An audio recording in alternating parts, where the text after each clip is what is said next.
Look, it's a box. What should we do with it? No, I'm just joking. We're going to open it. This is a box from Wayne's Books.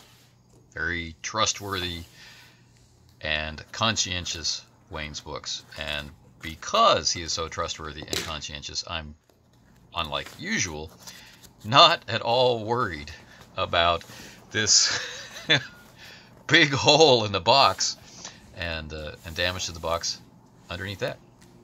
I'm not worried at all.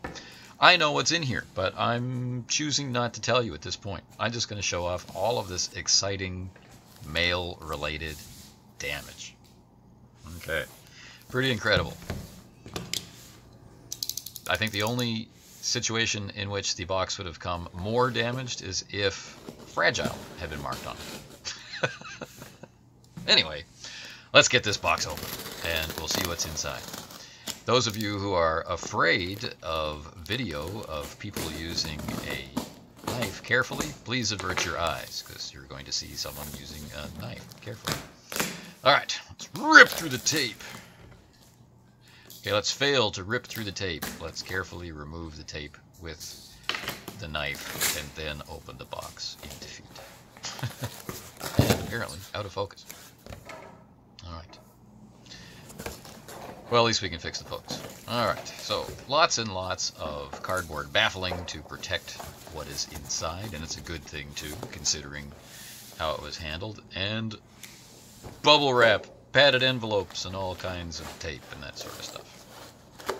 So it's pretty, right? It's a pretty complicated and, as I said before, conscientious packing procedure that Wayne applies. Right? So here I showed you that from the outside of the box. This is what was protecting the contents. You know, everything in its place, everything with a job to do to guard the precious cargo. And I'm still not going to tell you what the precious cargo is. I'm just going to try and get it out of this environmentally friendly reused packaging.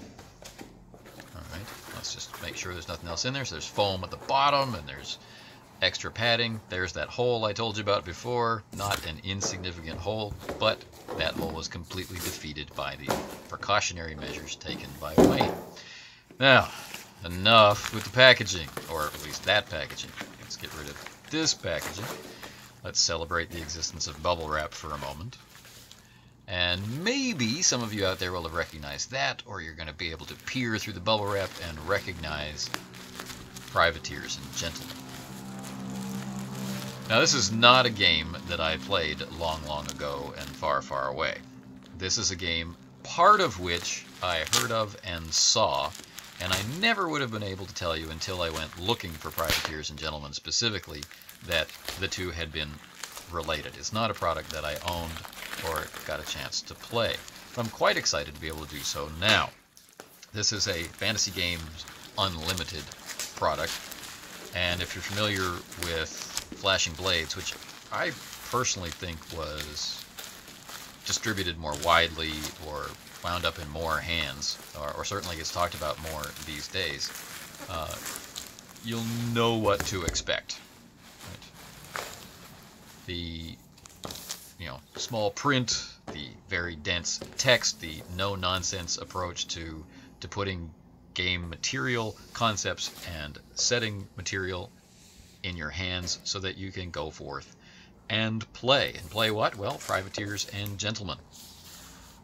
Coming as I do from Atlantic Canada and having grown up in places that are directly connected to interesting privateers' behavior, this is a game I should have encountered when I was younger, but I'm still excited to find now. I managed to get all of the in-print supplements for it, at least to my knowledge.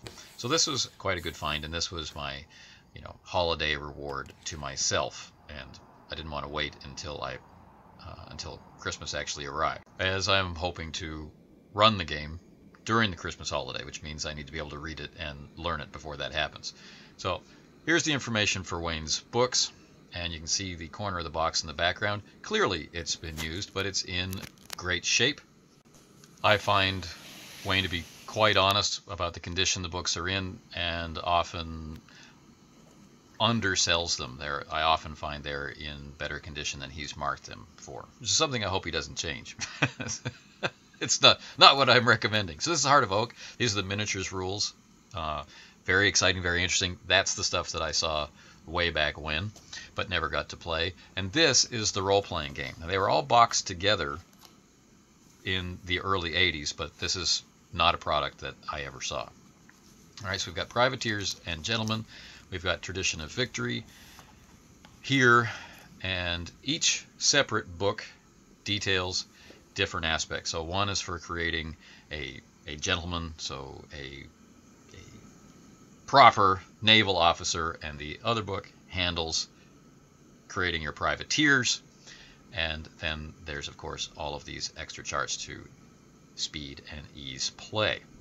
There is a lot of detail, just the right amount to get you excited, not so much, I find, that you're overwhelmed. So let's take a look at the full box while closed. You can see it kind of sinks in there, dips in, I don't really know the technical term, but all the corners are tight, everything fits together nicely. Here are the books, they're all in great shape, they're not marked up, they're not folded, or they don't smell like smoke. It's just nice all the way through. Then we have these two supplements. I'm not sure if I'll ever be using the supplements, but it will be nice to go through them and see how they're put together and how, what exactly they bring to the table.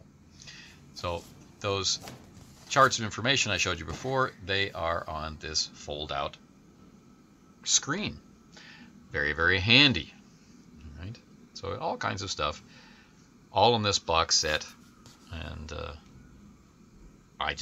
I want to go home and start preparing a naval campaign right now. I mean, I grew up reading the Hornblower books, and Master and Commander, and Alan Evans, a totally different period. But naval fiction has the capacity to grip just as much as I like games like Star Wars and Star Trek for the big ship action.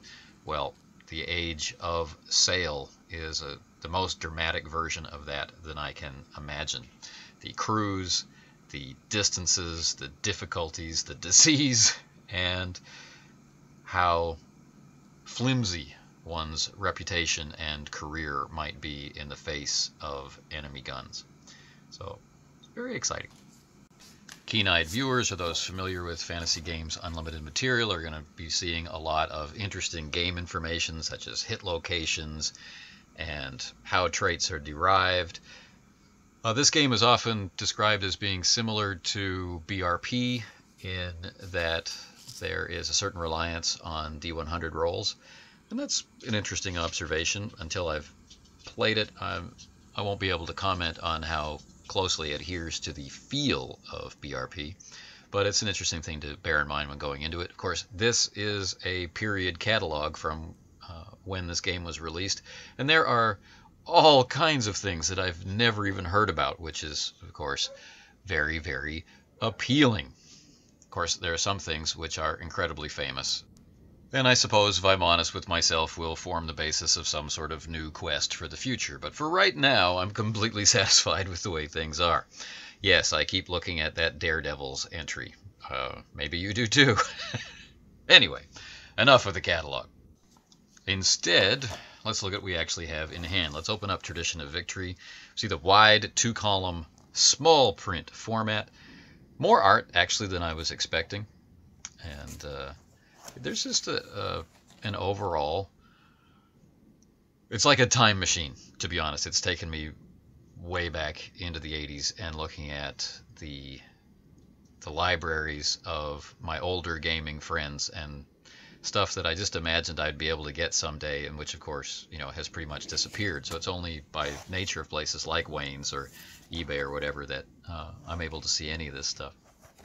But this is the Promotions and Prizes book. This is where you will build your non-privateer character and where the bulk of the game from the role-playing perspective is sitting. All kinds of stuff in here. And it's very, very focused on a very specific type of play It's likewise focused on getting as much information on as few pages as possible and making sure that the text to communicate that is as clear as possible.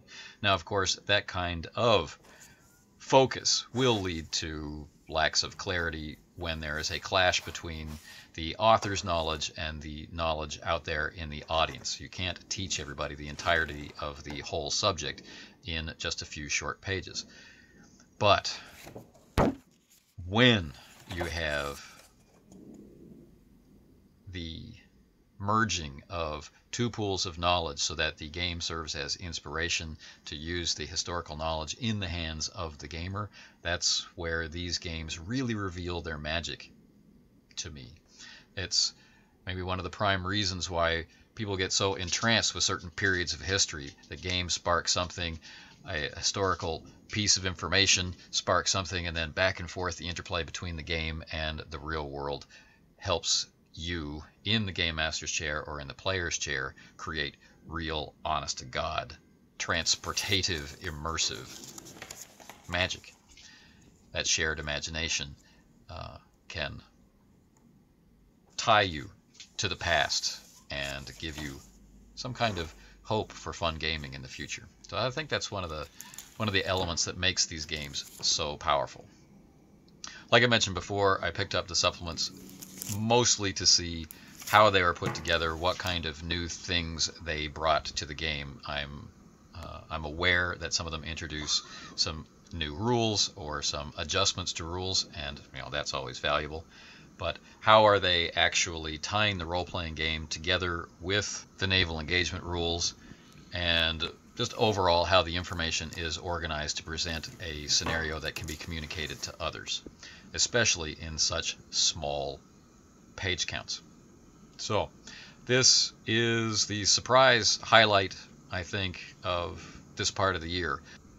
First was discovering that Privateers and Gentlemen existed in this form at all. Second was being able to locate it on Drive-Thru-RPG, so I knew what it was and how it approached what it does.